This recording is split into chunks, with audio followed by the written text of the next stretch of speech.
Desde un pueblo de más al norte, Manuel Spataris y Yanina López conversan y comparten sus lecturas de libros que invitan a conocer el universo literario de los herederos de las sagas vikingas. Bienvenido y bienvenida a este viaje por Letras Nórdicas, el podcast que te acerca al placer de leer literatura escandinava.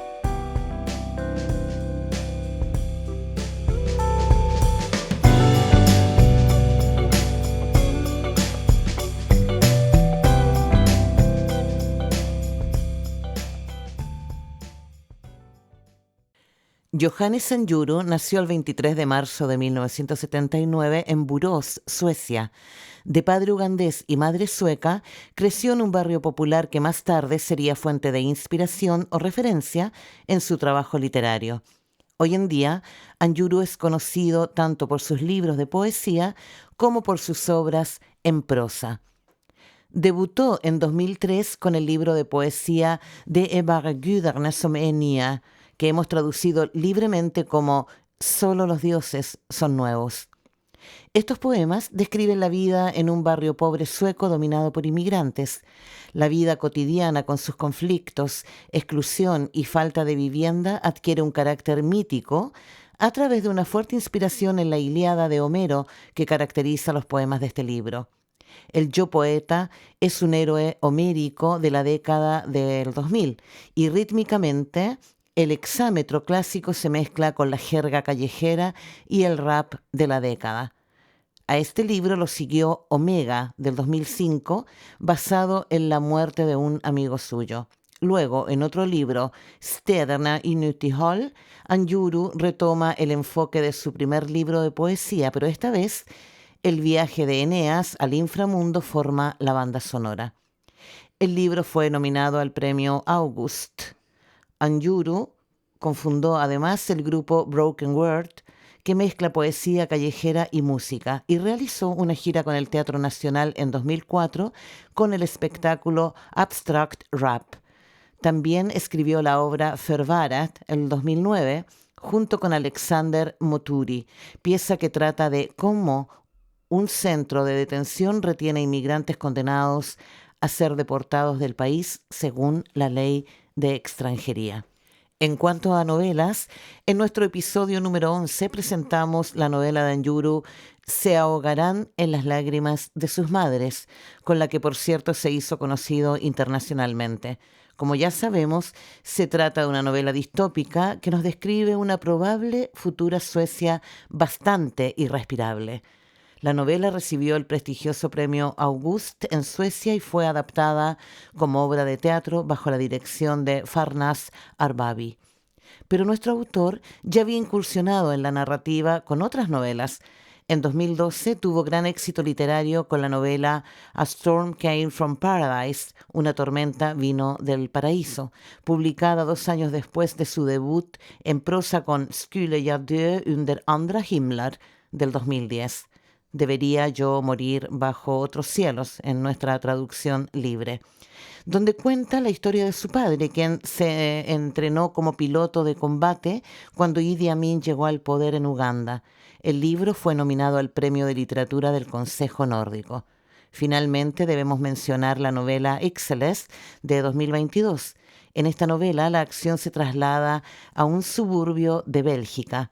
El protagonista de esta historia trabaja en una empresa que vende ficciones para crear realidades alternativas más adecuadas para los que ostentan el poder y para las empresas internacionales. Y con esta breve presentación de Johannes Sanjuro y su obra, damos paso a la entrevista que le hicimos en septiembre de 2024 en Gotemburgo, en la Feria del Libro realizada en esa ciudad. Acordamos una conversación con el escritor luego de que diera una entrevista en vivo y con público a Aftonbladet, uno de los periódicos más grandes de Suecia. Y a propósito de la publicación de su libro Faktan, Los Hechos, publicado por la editorial Clandestino, que estuvo a la venta durante la feria, el tema tratado en este pequeño libro no pudo estar ausente en nuestra conversación con él. Bueno, en vista de que la conversación con Johannes Sanjuro fue en sueco, escucharán el contenido con voice-over, donde Janina se hace cargo de las preguntas que le hicimos ambos y yo soy la voz en español de las respuestas de Anjuru. Esperamos que sea del interés de todos nuestros oyentes. ¡Arrancamos!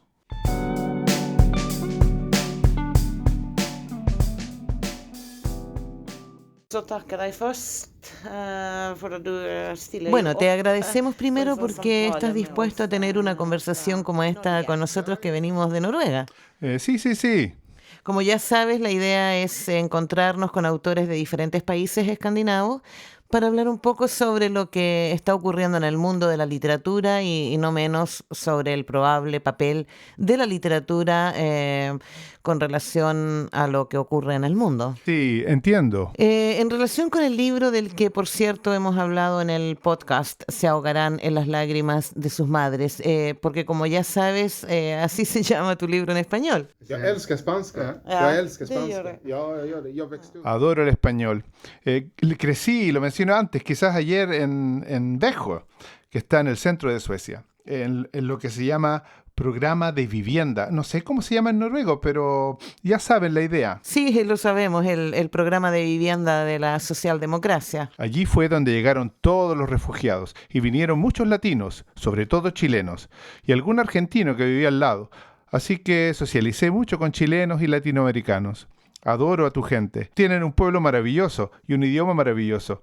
Y una vez me enamoré de una chica de América Latina, tanto que aprendí español. No se trata de literatura, aunque de alguna manera... Sí, de alguna manera sí. Puedes contar esa historia luego, ¿no? Sí, lo haré. Bueno, hicimos un poco de investigación cuando hicimos el podcast y una de las cosas de las que hablamos, que nos pareció muy interesante, es que dices en una antigua entrevista que mientras estabas escribiendo este libro, esta distopía, además de notar que había muchas cosas malas que veías venir, también había muchas cosas que valía la pena preservar. Sí, creo que fue en una entrevista. Puedo contar un poco más sobre eso porque es muy interesante. Si uno piensa en cómo sería si llegara el verdadero fascismo, con campos de concentración, con desapariciones, con restricciones legales, es decir, limitaciones a la posibilidad de hablar, pensar y organizarse. Si eso ocurriera, ¿qué se perdería entonces? De modo que uno se da cuenta que aún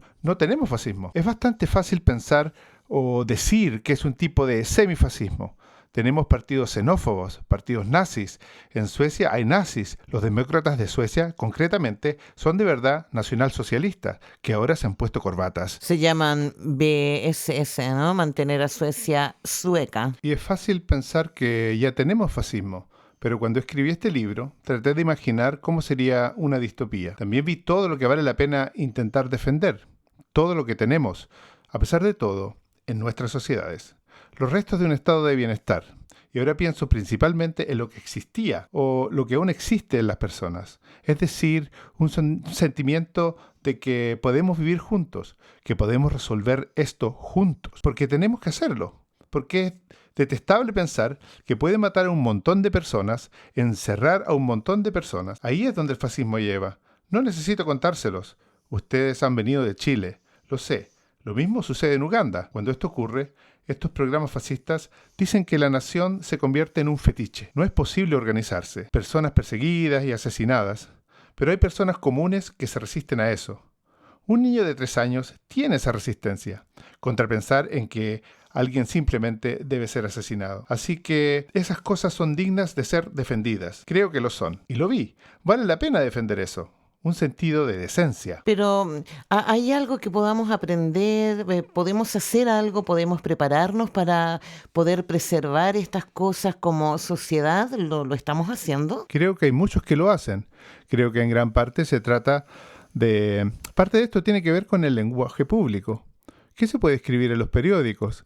¿Qué se puede hacer en la plaza? Y hay que mantener una decencia. Ahora toda la esfera pública y lo privado han colapsado.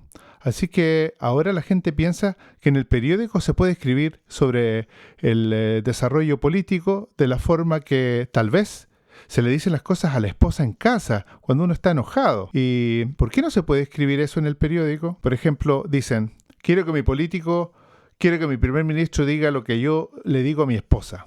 quizás aún más cuando estoy borracho en el bar, gritando y enojado. Quiero que la política y el discurso público capturen esas emociones. Creo que este es un fenómeno nuevo que quizás no se sentía hace 30 años atrás.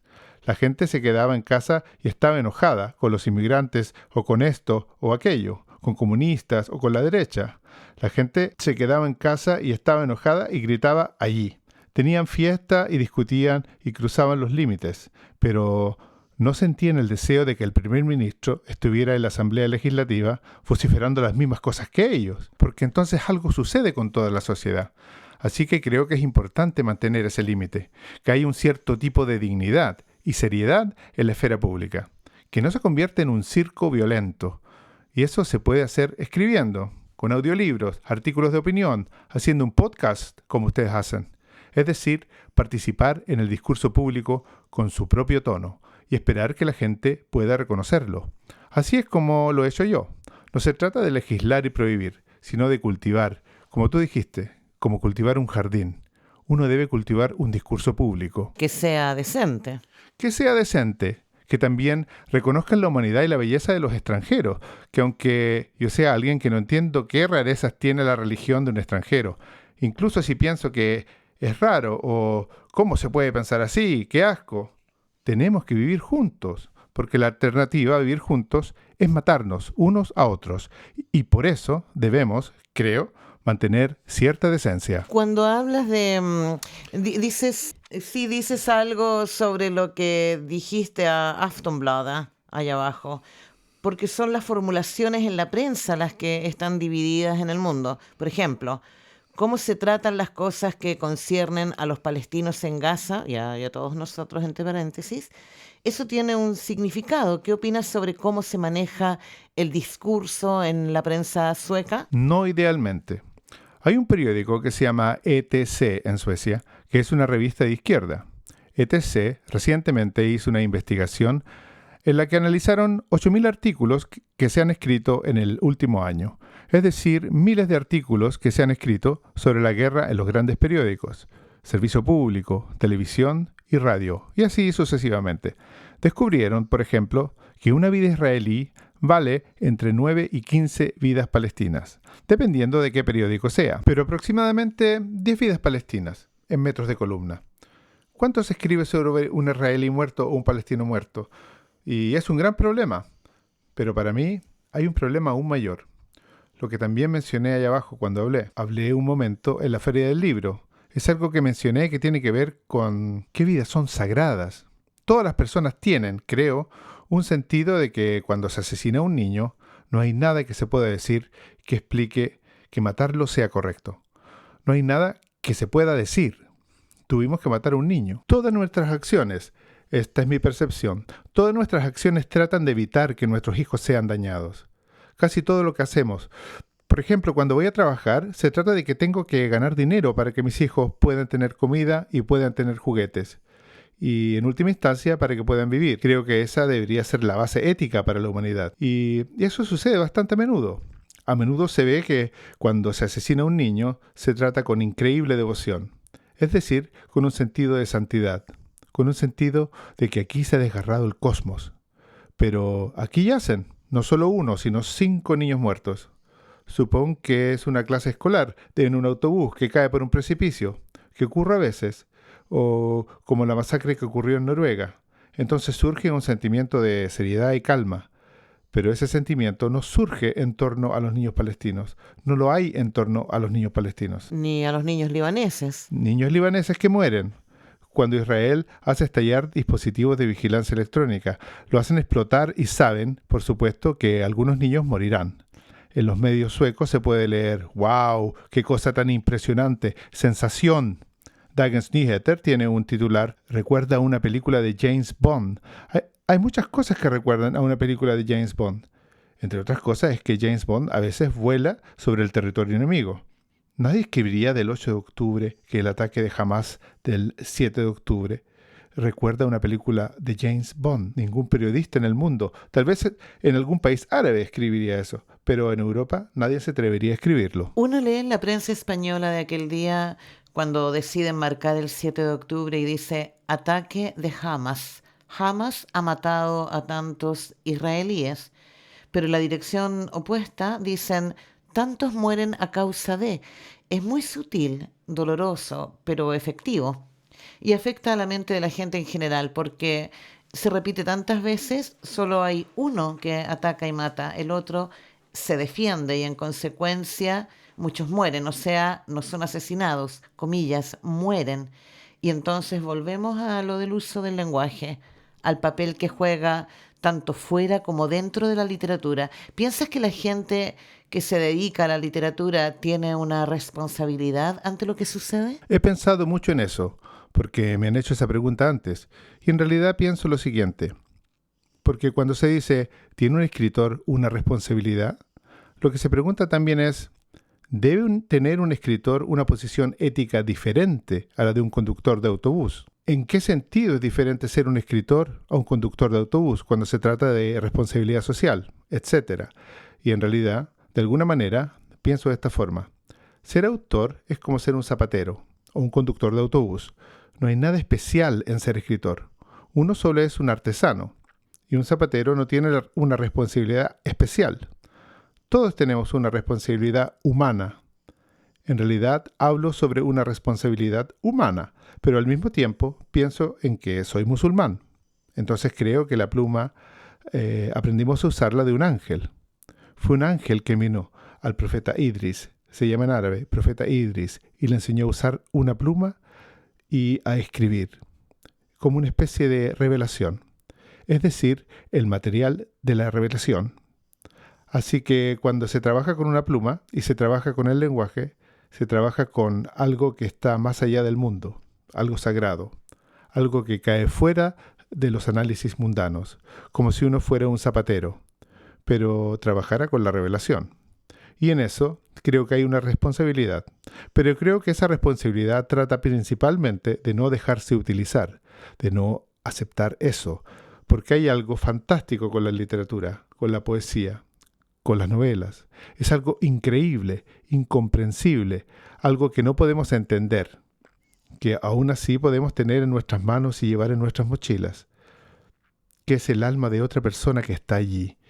Y como autor o como poeta, como una persona que trabaja con esto, se debe ser consciente de que hay muchas fuerzas políticas y fuerzas mundanas que quieren utilizarlo, creo, para proyectarse a sí misma como buenas, bellas, puras o limpias. Si un escritor habla y escribe y habla y no dice nada sobre que hay una limpieza étnica en Palestina en este momento, un genocidio en Palestina, nada, por el contrario, y en el mundo con otro lenguaje, donde es más importante la receta de mi abuela, mi corazón roto es más importante, mis pensamientos sobre citas en Tinder, mis pensamientos sobre esto y aquello. Todo esto es más importante que el grito por los niños muertos en Palestina. Entonces, uno se arriesga a dejarse utilizar. Pero hablo de lo que considero interesante. Ok, pero también dices, en Suecia siempre tenemos un montón de escándalos que tratan sobre la Academia Sueca, que hacen cosas raras que tienen que ver con esto, que tiene que ver con que construyen una institución alrededor de la literatura, construyen una institución alrededor de la poesía, construyen una feria alrededor de libros y literatura, y luego, cuando como autor entras en esas instituciones, entonces también te utilizan. También te utilizan. Se debe tener cuidado para no prestarse a algo que ni siquiera entienden lo que es. Creo que es como sigue. También participas en las instituciones alrededor de la esfera pública. Las instituciones que determinan qué es lo importante, qué es lo que hace que la gente en este momento tiemble en lo que piensan las personas. Participas en eso. Y si solo estás callado, me cuesta mucho entender cómo se puede estar callado sobre eso y hablar de un montón de otras cosas. Me cuesta entender eso. Eso es lo que pienso. Sí, sobre eso teníamos una pregunta un poco diferente al principio, pero podemos abordarla ahora que tenemos un poco más de tiempo. El libro Ixalas. Se trata de la negación de la propia identidad del personaje y de cómo su verdadera identidad vuelve de repente, a pesar de lo mucho que quiere ocultarla. Creo que es, como libro, completamente increíble de leer. ¡Qué emocionante! Fue el primer libro tuyo que leímos. Ah, vale. Ahí aparece la vergüenza de ser pobre. de no estar incluido, de ser una no persona. Hemos visto algunas cosas que se han hecho en Francia, entre otras una película donde unos jóvenes de los suburbios van al centro, entran a la ciudad y se encuentran con una realidad completamente nueva para ellos. ¿Crees que quizás esa distancia de realidades sea el lado que se omite cuando en Suecia se habla sobre criminalidad? ¿Hay una explicación ahí? ¿Hay algo que diga? ¿Es una reacción indignada de los jóvenes que se materializa, por último, en que simplemente todo les importa un comino? ¿Qué piensas tú? En parte pienso o en parte sé. Mucho de lo que hablas es una cuestión de clase. Sé que hay muchos viejos trabajadores que disfrutan de lo que escribo, viejos suecos, étnicamente suecos en Gotemburgo, que aman lo que escribo. Ayer mismo pasó. Se ven a sí mismos en esa historia, en mis relatos. De la misma manera puedo verme en viejos relatos de trabajadores muy fácilmente. La misma experiencia, el mismo sentimiento de vergüenza, la misma sensación de no pertenencia. Es muy similar. Después se suma el detalle de que yo vengo de la pobreza. Vengo de la pobreza. Mi madre fue cuidadora de niños, una madre soltera con 3 hijos. Éramos tan pobres como se podía ser. Así de pobres éramos. Luego, no es tan solo la pobreza a la que nos enfrentamos. Provengo de tal pobreza que llevaba los mismos pantalones todos los días durante 3 años. Un chico así, ¿eh? Ahora me perdí en mi propia pobreza. Ok, clase y vergüenza, Sí, ¿no? sí, gracias. Clase y vergüenza. Vergüenza. Uno puede sentir vergüenza. La clase que trabaja con cultura, es decir, casi todos mis colegas, son personas que tienen padres doctores o académicos, ingenieros. Ellos mismos son artistas. ¡Qué bueno! No me molesta para nada. Me alegra que tengan lo que tienen. Mis propios hijos son un poco así. Pero uno mismo siente, yo mismo he sentido rabia, vergüenza, orgullo. También mucho orgullo que tiene que ver con el lugar de la clase trabajadora en la literatura. Pero claro, la clase genera un montón de sentimientos. A menudo hablamos de clase, de que la clase se trata de si puedes permitirte comprar un par de zapatos nuevos o si puedes permitirte irte de vacaciones. Pero la clase también es una cuestión de vida emocional. No se debe relacionar uno con otro. Me explico. Cuando era joven, era guapo. A muchas chicas les pareció así.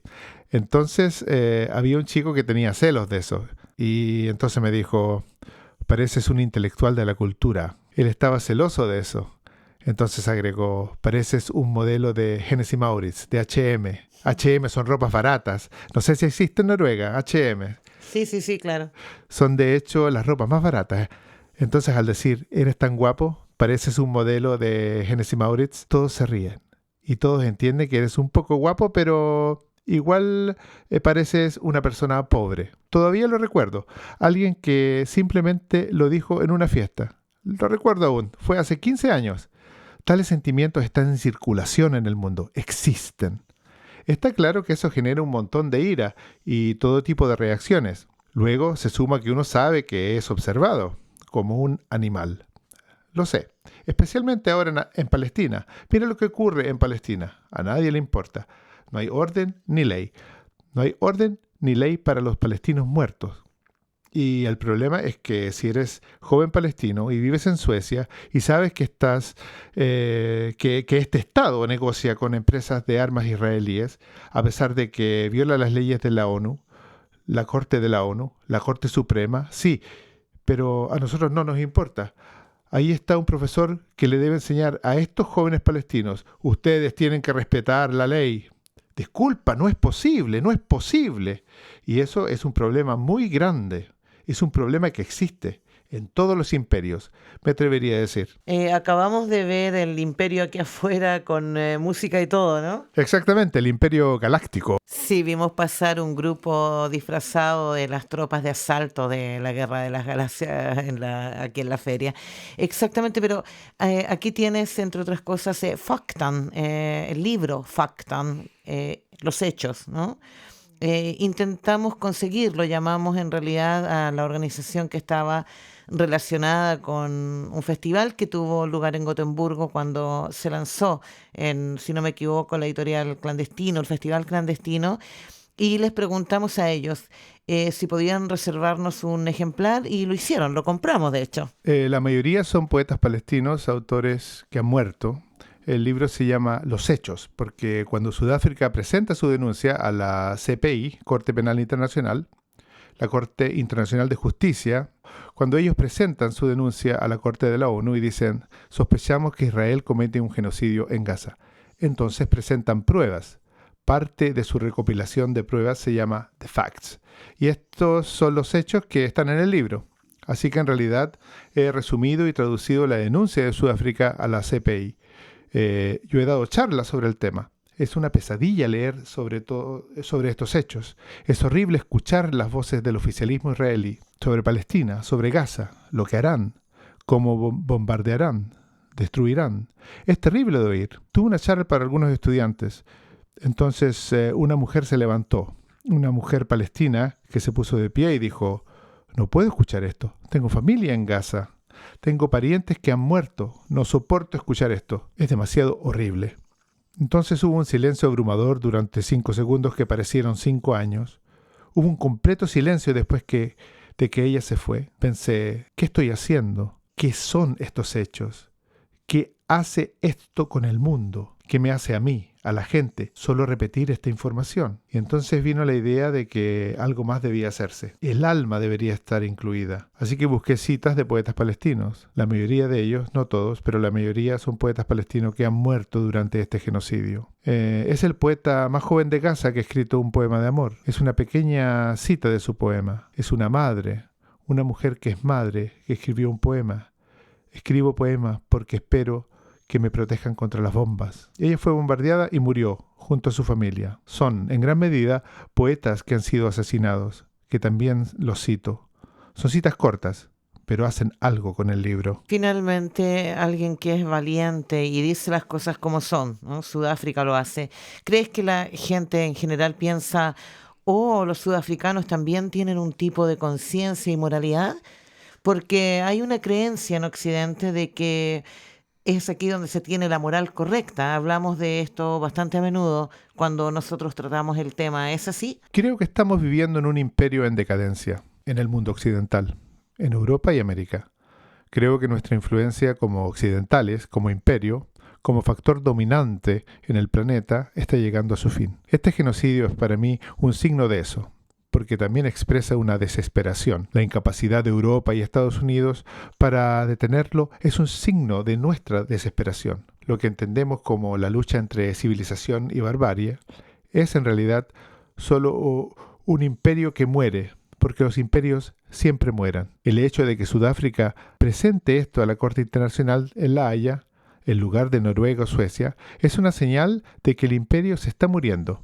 Y que en Sudáfrica ya está muerto y ante sus ojos ya somos un parásito que se desvanece. En gran parte de lo que se llama el tercer mundo o el mundo en vías de desarrollo también ha desaparecido. Y es un paréntesis histórico. No entienden lo que estamos haciendo. Hablé con una mujer que trabaja como periodista en Sudáfrica, que tiene amigos abogados en Sudáfrica, y ella dice, es que no se dan cuenta de lo que están haciendo en Europa. ¿Cómo puede firmar el mundo entero? Mucha gente se ha unido a la acusación sudafricana. Muchos países de África y Asia votan por sanciones en la ONU. Y luego Suecia, por ejemplo, se sienta y tira del freno. Suecia sigue diciendo que Israel tiene derecho a defenderse. Ni siquiera el propio Israel dice que se trata de una guerra de defensa. El propio Israel, si lees el libro, dice que esto es una venganza. Se trata de una demarcación étnica, se trata de que se toman sus tierras, hay extremismo religioso y todo eso. Ellos mismos no hablan de que sea una guerra de defensa, pero en Suecia el gobierno sueco habla a tientas como si el imperio existiera. También se podría decir que hablan como si el imperio todavía tuviera su narrativa, su hegemonía, hablan como si creyéramos eso.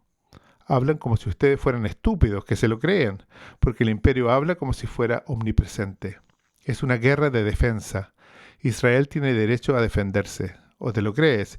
Y si no te lo crees, sabes que serás castigado, por el poder si dice lo contrario. Así suena esa gente cuando habla. Eso es lo que oímos de los representantes de Israel. Dejamos que juzguen. Es bastante interesante ver a los representantes de Israel cuando debaten en la televisión internacional. De repente suenan como idiotas. ¡Qué mentiras tan malas! Es algo nuevo. Hace 20, 30, 40 años no sonaban así. Entonces, el control sobre el lenguaje era mucho mayor.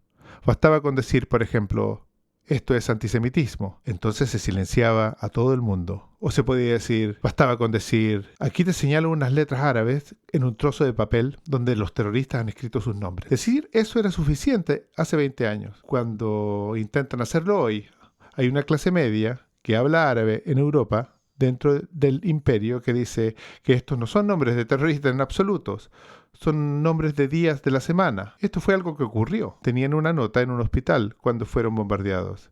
Y así sucesivamente. Hay tantos ejemplos así.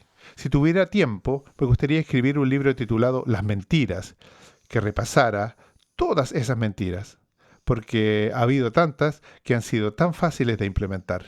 Una vez contaste que tu padre te dijo en Suecia que tal vez un día tendrían que irse lejos de aquí. Eso es fuerte. Y él había sido piloto, ¿no? ¿Y tú eres ingeniero o...? No he sido ingeniero. Debería haber estudiado eso. Deberías haber estudiado francés. Mi padre lo había hecho. Y empezaste entonces en su lugar a leer poesía. Sí, leía poesía. Mi padre era piloto de caza, por cierto, fue un piloto israelí quien le enseñó a volar. Sí, porque ellos fueron los que lo introdujeron al... Sí, estaban allí en África Oriental, acosando por ahí. Han estado aquí y allá. También han estado mucho en Sudáfrica y mucho en Chile también. Es muy loco pensar que ustedes tal vez tendrían que mudarse de aquí, ¿no? De Suecia. Pero él sabía entonces lo que el poder puede hacer, que es posible que se tenga que salir de aquí no porque vaya a haber violencia, sino porque no se podría vivir por la cuestión de, comillas, corrección étnica, porque en realidad eres sueco, ¿no? No sé lo que eso significa. Soy ciudadano sueco y tengo una madre sueca. Si quieres hablar de etnicidad y esas cosas, no les importa si tienes una madre sueca. Tampoco se trata de si tienes un apellido sueco. Se trata del color. Y eso lo sabemos. Así que eso se remonta a... ¿Qué es una nación? Probablemente tengan la misma situación en Noruega. ¿Qué es una nación? ¿Y quién es miembro de la nación? ¿Quién tiene derecho a decidir las cosas en la nación? ¿Quién tiene derecho a imponer sus fiestas, llorar o cantar sus canciones? ¿Qué lenguas deben hablarse? ¿Qué nombres tenemos? ¿Qué opiniones tenemos en la nación? Este es un problema difícil de resolver, porque en realidad nación viene de nacer. Incluso se dice así en español, existe una nación, nacer. La misma raíz, nación, donde se nace. Esta es mi nación. Es muy utópico. Es una idea muy utópica. Si naces aquí, no importa lo que parezca, lo que pienses, lo que sientas, perteneces aquí y tienes los mismos derechos que los demás. Es una utopía y esa utopía es difícil de mantener. Sí, los marcadores en los que alguien se apoya para definir su identidad y pertenencia a una nación se basan en gran medida en la lengua, la sangre y si se nació o no allí. Pero lo que ves hoy en Europa, o en los últimos 600 años tal vez, es que se manipulan todos estos marcadores dependiendo de lo que se quiera conseguir desde una posición de poder, ¿no? Así que lo relevante de ser llamado tal o cual o parecerse a tal o cual varía. Pero no varía mucho para nosotros. No para nosotros que no estamos en una posición de poder, claro. Nosotros, Manuel y yo, trabajamos con jóvenes, es decir, con jóvenes que han nacido en Noruega, cuyos padres también nacieron en Noruega. Los abuelos son de Pakistán y otros países. Los chicos serían lo que se llama la tercera generación de alguien que se ha mudado de otro país a Noruega. Y cuando les preguntamos a Mohamed, a Isa, a Yasmín, ¿de dónde son? Para practicar otro idioma, por ejemplo, nos dicen que no son noruegos, sino de Pakistán, de Irak, de Marruecos. Y esa es una pregunta importante que podemos hacernos nosotros mismos, ¿no? Pero también es porque ¿qué significa ser de Noruega o Suecia? Cuando era joven tenía un amigo cuya mamá siempre me preguntaba, ¿de dónde eres? Y yo le decía que de Borås, que es una ciudad en Suecia de la que me había mudado. Ella se reía y pensaba que era muy bonito. Me lo preguntaba a menudo. Luego, cuando crecí, me lo explicó ella misma inocentemente. Era una buena madre sueca. Me explicó lo siguiente. Era tan gracioso que pensara que eras de Borås porque en realidad eres de África. Pero era tan lindo escuchar a un niño moreno que decía, soy de Borås. Es algo en lo que estás socializado. ¿Cómo debo responder a esta pregunta? A todos los que son como nosotros se les llama cabezas negras. Se les llamaba cabezas negras cuando yo era joven. Todos sabemos que cuando alguien pregunta ¿de dónde eres?, quieren saber por qué te llamas Manuel y tienes el pelo negro. No quieren saber si vienes del supermercado o que saliste de tu madre. Quieren saber por qué. ¿Por qué estás aquí? ¿Para bien o para mal? No tiene por qué ser malintencionado, pero por eso aprendes a responder. Soy de Uganda. Si alguien me pregunta de dónde eres, podría decir, soy de Jaum, Alsacia, desde el gran día que estábamos solos. Esa es una respuesta musulmana, vengo de Dios. Pero luego dirían, pero eso no es lo que quiero escuchar. No es una cuestión ontológica, es solo una cuestión de ordenación. ¿Por qué estás aquí? Interesante. Tenemos una última pregunta sobre algo en lo que hemos estado pensando mucho a partir de lo que hemos leído hasta ahora para nuestro podcast. No vemos mucho acerca de cómo se manifiesta la diversidad de la sociedad en la literatura, salvo de parte de los escritores que tienen una relación directa con el así llamado entorno inmigrante. Pero cuando leemos, digámoslo así, a escritores con apellido sueco o noruego, se da tal vez el caso de un taxista pakistaní en una escena, o tal vez ni eso. Entonces empezamos a preguntarnos, ¿se está desarrollando un nicho con un tipo de literatura sobre la que un tipo de escritor puede escribir? Y estos otros escritores nativos escriben sobre otra cosa. A nosotros nos parecen realidades un poco segregadas. Es solo nuestra impresión. ¿Tienes alguna opinión sobre cómo eso ha sido tratado en la literatura? Porque, como lo mencionamos, puede ser nuestra propia y pobre impresión. Y tal vez la diversidad se refleja de alguna manera en la literatura. Hay mucha literatura criminal donde escriben sobre varios blatter, extranjeros no rubios, en los suburbios que disparan y otras cosas por el estilo. Pueden hacer eso también porque es emocionante, pero creo que tiene que ver con que la gente tiene miedo de escribir sobre ello y no están tan interesados en ello. Probablemente no están tan interesados en escribir tales historias. El problema es más bien, o tal vez lo sea en algunas historias, que se convierten en historias étnicas. Cuando cuento el destino de mi padre, se convierte, en una historia ugandesa. Pero uno no diría lo mismo si los que escriben son blancos. Déjame darte un ejemplo. Si soy una mujer blanca del centro de Estocolmo, que es una historia sueca típica, y escribo libros sobre mi vida como una mujer blanca que ve y piensa en su infancia a veces, y tengo un matrimonio que es duro, y dejo a los niños en la guardería y así sucesivamente. Hay muchos libros que son así, que son libros fantásticos. La lectura de esos libros no es qué testimonio tan interesante de una minoría tan pequeña en la población de Suecia y aún más de la población mundial. Aquí es una mujer blanca en un imperio blanco moribundo que describe sus penas y que subvierte de una manera interesante, no mencionando el color de la piel de la gente en absoluto o navegar por el racismo, teniendo los valores correctos y todo eso. ¿Qué significa eso? Si haces una lectura así de la literatura sueca, por ejemplo, entonces conseguirás. En Suecia hay un clima literario. Entonces la gente se enoja mucho y piensa que esto es una ofensa de alguna manera. Así que imagina decir algo como esto. Thomas Tranströmer escribe sobre lo que es ser blanco. Thomas Tranströmer es un sueco famoso. Sí, es un sueco famoso. Ni siquiera pensamos que escribe. Ni siquiera creo que escriba sobre cómo es ser un sueco blanco, pero lo hace. ¿Hay alguien que lo mencione? No, porque tú no lo percibes así. Él está por encima de eso. Él está por encima y más allá. Él está por encima y más allá de su etnia y el hecho de que todo lo que observa refleja su propia imagen. Él está por encima de eso, pero realmente es una posición muy especial para escribir, que es tan especial como ser un pequeño hombre negro en el suburbio. ¿Ves? Ya sabes, es igual de particular ser un refugiado chileno. Es tan particular como ser primer ministro. Exactamente. Un hombre blanco que es primer ministro. Pero no lo lees así. Estamos atrapados en nuestros traumas y en nuestras historias, nuestro pelo negro. Estamos muy atascados en eso. Y estas personas están libres de eso. Pero creo que la verdad es al revés. Que no están libres de algo que ni siquiera pueden nombrar.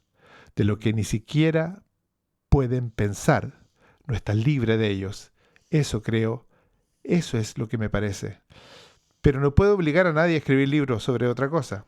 Pueden escribir lo que quieran y leer lo que quieran. Bueno, nuestra impresión en cualquier caso es que no se trata de que lo que quieran o no, tiene más que ver con la confirmación de que no hay un encuentro, porque si voy a ser un escritor que escribe desde su propia experiencia y su lugar en el mundo, significa en la práctica que no hay roce con la gente, comillas, no sueca étnicamente. Absolutamente, absolutamente. A eso nos referíamos, ¿no? Que pareciera que debes tener alguna relación con la comunidad inmigrante para que puedas escribir sobre ello. Así es como es, pero también es porque Suecia está segregada. Noruega también. Y las personas más segregadas son las que pueden permitirse comprar y pagar. Así no tienen que tener que ver una niñera, madre de 3 hijos medios africanos, corriendo por las escaleras. Pagan para librarse de nosotros. Y entre esas personas están los escritores y la gente que trabaja con la cultura.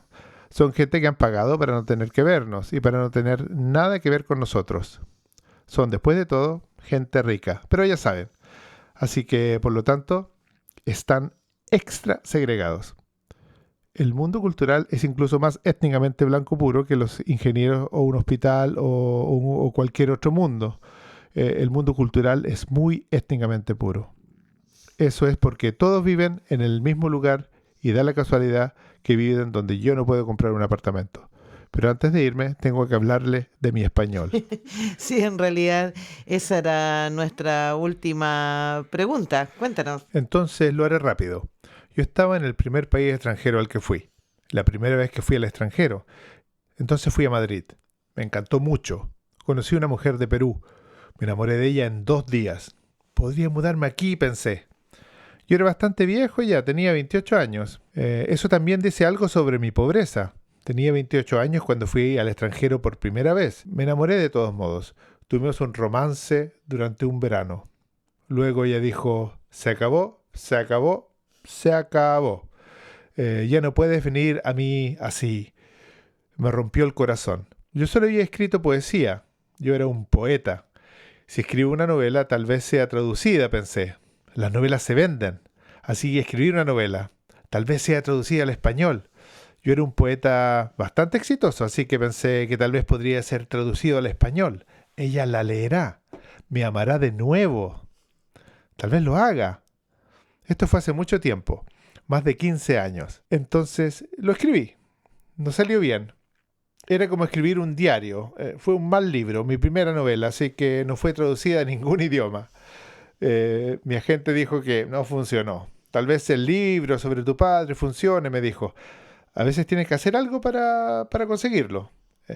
Ya sé cómo hacerlo, pensé. Lo lograré. Entonces, gracias a eso, pude empezar a escribir novelas. Empecé a escribir novelas. Curiosamente, muchos años después, recibí un correo electrónico. Era de ella y decía... Leí tu novela, la traduje con Google Translate. Esto fue hace mucho tiempo. Google Translate era bastante malo por entonces. Tengo un montón de preguntas, decía en su correo. Sería bueno que nos viéramos, agregaba. Pero ya sabes cómo es con el amor. Antes de eso, había estado pensando en ella durante 3, 4 años. En esa mujer, quiero decir. Y sí, pero en algún momento dije... basta, ya es suficiente, se acabó. Y luego llega su correo electrónico. Pling, pling, leí tu novela. Tengo muchas preguntas. Y se abrió esa puerta nuevamente. Pero ya era demasiado tarde. Fue ahí cuando me di cuenta de que era una novela que debería haber escrito. La que tradujo Google. debería haber hecho algo lúdico con eso. Que alguien escriba algo y luego lo traduzca una máquina. Hay algo emocionante en una novela así. Una mucho mejor de la que de un idiota sentado escribiéndola. Där finns ju någon spännande roman som skulle vara mycket bättre än en idiot som sitter och skriver en roman. Letras Nórdicas, programa dirigido por Manuel Spataris y Janina López. Diseño sonoro, montaje de sonido y música original de Cristian Ruiz. Diseño de logo, Goran Spataris. Y la voz en off de Lexi Koren. Escúchanos en Spotify, Podcaster o YouTube. Hasta la próxima.